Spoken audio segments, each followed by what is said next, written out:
Okay, this is how you access the scopes in SpeedGrade. Any sort of scopes that you're using, whether it be waveform or vector scope or RGB scopes or anything else.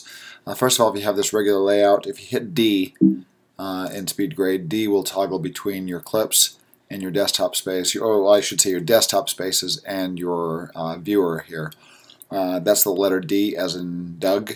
Will take you between those two. And once you're in your viewer here, in your regular viewer, and you're viewing a clip down here or a sequence of clips, and you hit the letter A as in Apple, it will bring open your scopes on the side. The letter A will toggle those scopes open, or you can simply just grab this edge here and drag it open as well. But the letter A will open that up and close it. And it will most likely have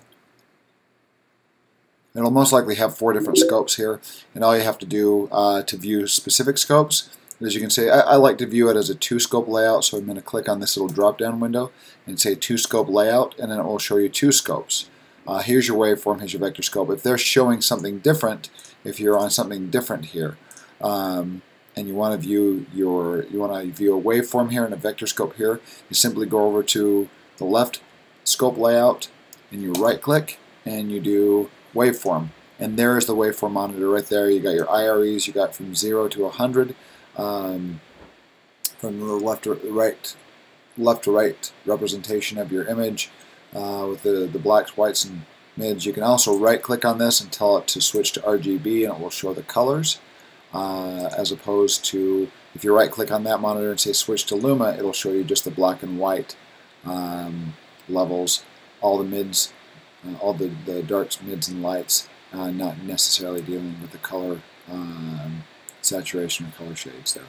And now if you're on SpeedGrade 2014, you also have this new option here. Instead of this HLS vector scope, you can do the traditional YUV vector scope, which is actually one that's been used more commonly for over the years. SpeedGrade originally had the HLS one, which shows hue, saturation, and luminance. It shows kind of an expression of luminance, where the YUV one will only show basically your hue or your color balance and saturation, and not necessarily luminance. So there you go.